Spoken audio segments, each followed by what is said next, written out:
Hi there, I'm Jim. I'm Dana. Let's talk teaching.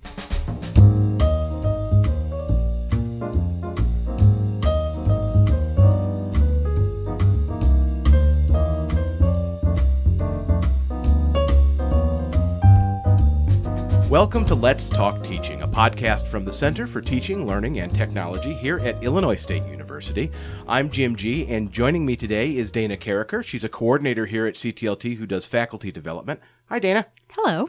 Thank you for joining us today. Today we're going to talk about a term that has been used a couple times on this podcast already, and it's one that it's not that easy to unpack, but we're going to try today. And it's this phrase, community of learners. What do we mean when we say we want our classroom to be a community of learners? Well, it's really an approach to how you're going to set up your classroom and how you're going to interact with your students, and even more so, how your students are going to interact with each other. Mm-hmm. So it positions the instructor in a particular way, and it positions the students in a particular way. And the idea of community of learners really kind of redefines how people are learning in your classroom, mm-hmm. as opposed to teacher-student, professor-student.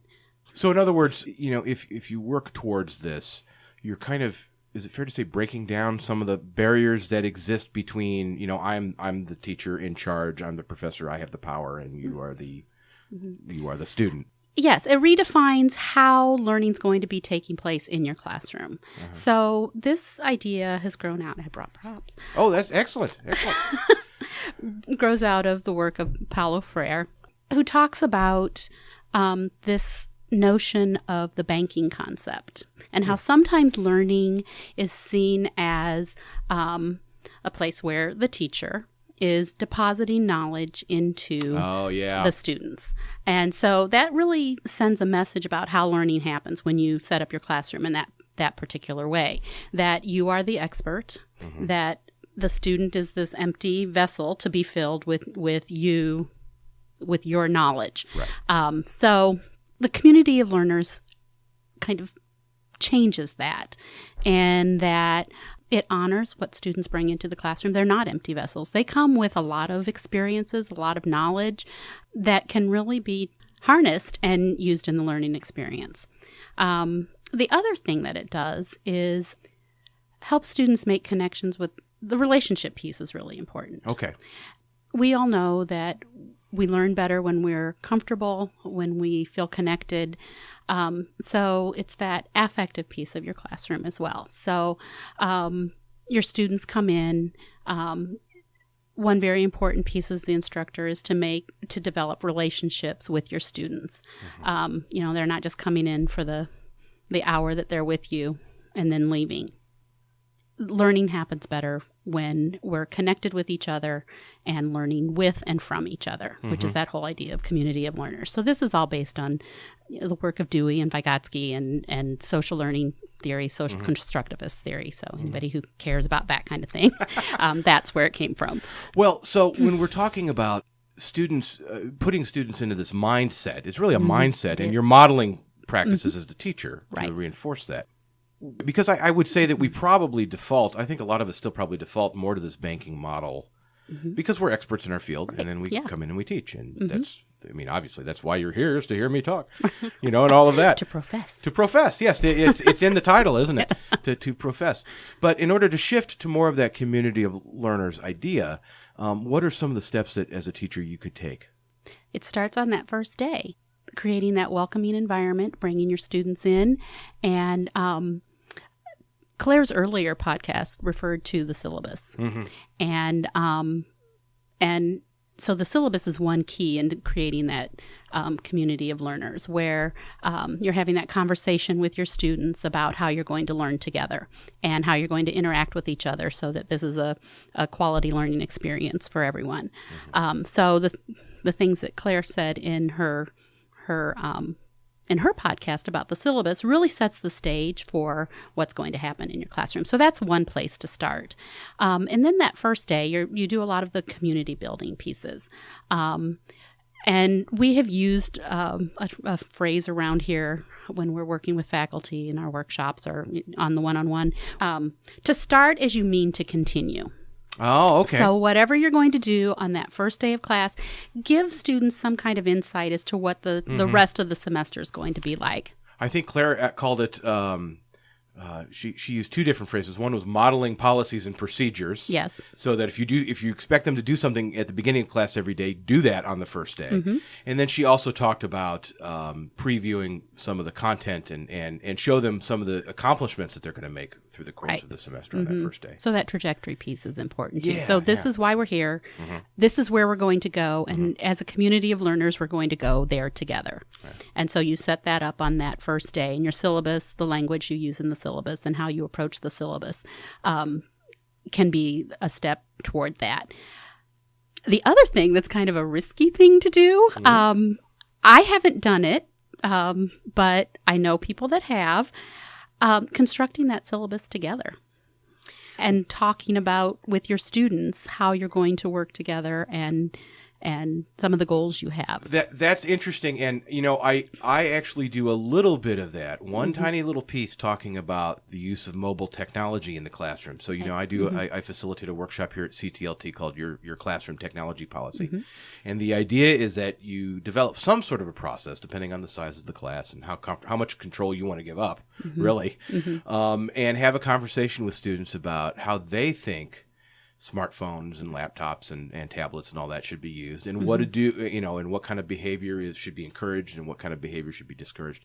And I found it to be a very interesting process. I never actually thought about extrapolating that out, though, to the whole darn thing. Yeah. Would you still have to have a structure for assessments, because you're not going to rewrite whole new tests and stuff like that? Or perhaps, you do have your learning outcomes, and there are professors who have had students develop their own assessments. Here's how I want to show you how I've learned this. So again, that's not something I've done, but I know it's been done. I did do that in a graduate course. Yeah. Where we proposed what we'd want to do. And people do it with undergrads as well. That's interesting. The other thing that you can do in the beginning is make some arrangements with each other, have discussion about how you're going to work together. And what I did in the beginning of my class was I had them brainstorm. What's the best kind of learning experience you've ever had? What's the worst kind of learning experiences you've ever had? And they just took a few minutes and jotted those down. And I had a small class, so I could just go around. I said, everybody's going to just give their one thing. And I said, please tell us if it's your best or your worst, so we know.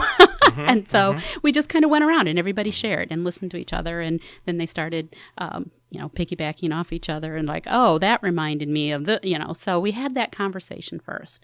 And they shared the things that worked for them as learners and things that didn't work for them as learners. And then we made a chart, an agreement of, all right, here's what we will do as students and here's what she will do as an instructor. So that really sent the message that I valued what worked for them as learners and wanted to know that and was willing to consider it. And so there was that piece. And then that also sent the message that we were in this together. This class was going to work because we were all responsible for making it work. I had my roles and responsibilities, and they had their roles and responsibilities. So really it kind of shifts the responsibility. So for them for taking more responsibility about how this class was going to work. It wasn't just up to the instructor. And they weren't just following the rules, playing the game, and they had to actually do a little cognitive heavy lifting about how they were going to make that work. I think that's great. Yeah. And there's this idea too that the teacher shouldn't work harder than her students. So well, yeah. Or, they're the ones. Yeah. I know this stuff. Yeah. Or the student should work just as hard as the teacher. Right. I'm sure there are some faculty members who would flip that around that way. Yeah. So what else do you do when you're trying to foster this idea of a community of learners? So that's the one piece. And then I get them to connect with each other. That's an important piece as well. I think there's a lot of effort made for teachers to connect with students and that type of thing. And kind of going back, relates to Educating Illinois, that, in our mission statement, we kind of pride ourselves at ISU about having that large university experience with a small university feel. Right. So where we are connected with our students, and that's important. So in the beginnings too, getting them to know each other. And I think it's really important, sometimes we find these icebreakers and they're kind of goofy, where, okay, find your partner, and you have like Mickey Mouse and Minnie Mouse, or, Cinderella and Prince Charming and all that. So, those, and people hate those. Yeah. But they do, don't they? I mean, I've gotten some pretty significant eye rolling, among other things, in recent semesters in my own teaching. Why do you think that is? Well, they're kind of silly. Yeah. So the key is to take those types of activities and connect them to your content. So then that start as you mean to continue thing, you're really emphasizing that this is the stuff we're going to learn in this class. So if you can do that, then it doesn't seem like a silly exercise. Right. It has more meat to it. It's more important. Right. It's connected to what you're going to be doing together, and it kind of previews what's going to be going on too. The other thing that it does is helps you as the instructor do a formative assessment. So now you probably should define for those. What is a formative assessment? Because I have a hard time doing this. Right. Formative assessments are any of those things that you do in the process of learning. In the beginnings, the formative assessment just gauges where your students are. What experiences do they have with the content that you're teaching? What do they already know about it? What are some of their misunderstandings? Because you have to clear those up. So a formative assessment is just any type of assessment that you do that is going to help you as the instructor know where the students are in their learning at this point, and then also it informs students about their own learning as well. That's another important piece of formative assessment. So there again, it using a formative assessment and having students involved in that process is also a big piece of that community of learners as well. We should probably do a podcast just on formative assessment and the difference between, and am I going to say this correctly, formative and summative. Yep. Summative assessment, which is what most of us do most of the time, I think, is a more traditional assessment of just, okay, where are they at on the knowledge meter? Yeah. How much knowledge have we managed to pour into their heads? Have we managed to bank in them and whatnot? As we kind of get towards the end here, I wanted to ask you, well, first of all, are there any other key pieces that you want to address when we're talking about building that community of learners? Perhaps as the semester goes along. I think the roles. Yeah. What is the role of the instructor? What is the role of the learner in the classroom? Well, and also we're all learners. So I'm always learning from them. So even using spaces on ReggieNet where students are contributing content to the class, or,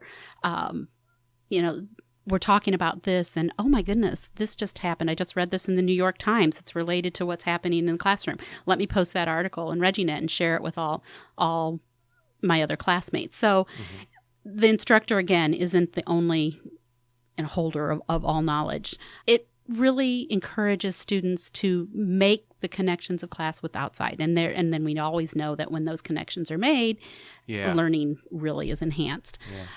Students need to be reflective and reflexive, and that is the biggest part of learning. So, do you want to define the difference between reflection and reflexivity, or should we just? Could that be another podcast? Yeah, well, in a way, it should. Let me try, and you tell me if I'm right or not. So, reflection is just examining your own actions and motivations and whatnot. Reflexivity seems to be more of examining your own actions and motivations in the context of the bigger, I would say, systems that you work within, or the greater context. It's more about yourself. Okay. So how was my work in this process? How did it influence the outcomes? I see. Okay. So how is my part working in this? So being reflexive is, what did I do that helped this learning happen? When you're reflecting on it, you're like, okay, this learning happened and this is why it happened, but this is more of what did I do? So in that community of learners, I said it kind of shifts the roles. It gives the student more agency. So they recognize that, I just call them students, the learners, the students, but they are students. They are students too, but they are in the role of learners at this point. So that they do have a big part in this, and you value what they bring in. And then the beauty of this is they're all co-constructing knowledge. So somebody brings this piece in, and then somebody else brings this, and when they come together, then that's when you have a greater understanding of what's happening, or what the content that you're teaching. And we'll tease out in later episodes some of the actual exercises that you may do or activities you may do in class. But for today, I would imagine you probably get a little bit of reluctance at first, especially from students or learners, to do that. Well, let me put it this way.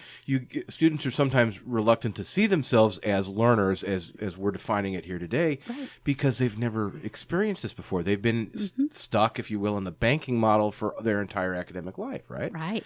So what are some of the little things, because you're so good at working with, well, no, you really are.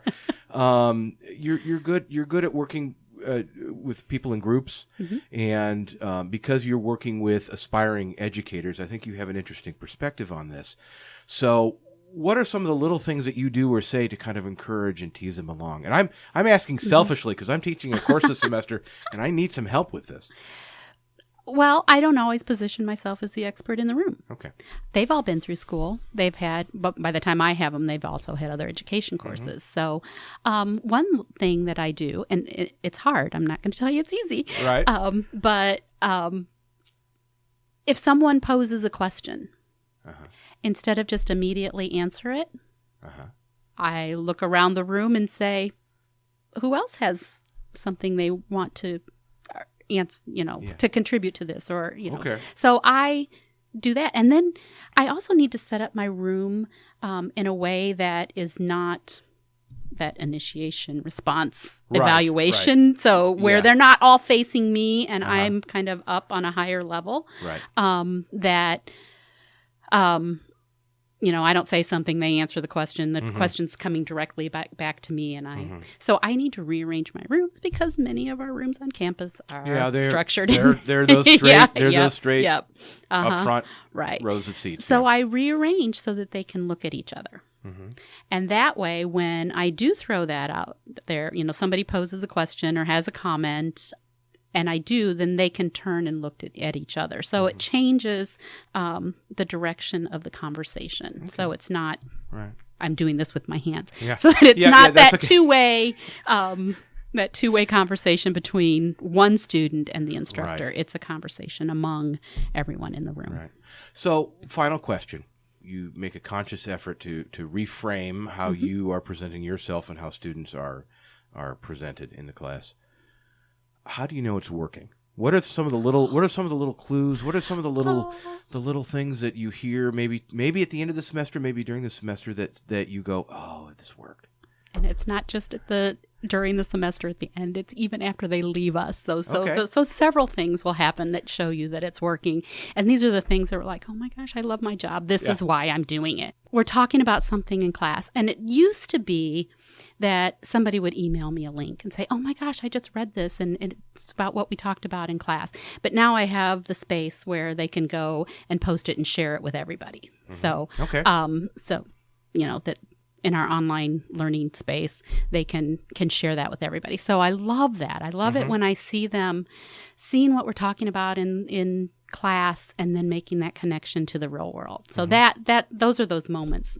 And they help me as an instructor because I'm like, oh, cool. Yeah. Now I have something else to use. So now I'm not the only person contributing to this knowledge base. Right. So that's one thing. And then after they leave, I get the emails back and say, hey, I just got one the other day. We had done this I teach literacy methods. So we had done this writing activity in class. And one of my former students is now student teaching in a first grade. And she sent me pictures of her first graders' work. that, hey, we did this. And so hearing their stories after they go and how they're using the content. So that's how you know it's working. That's how you know you've developed those relationships. And then when you see them interacting with each other too.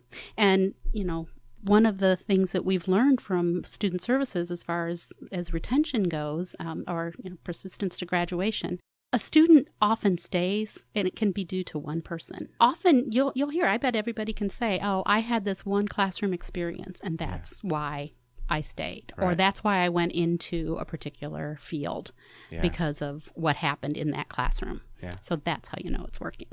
Excellent. Dana, thank you so much for being with us today. Thanks for having me.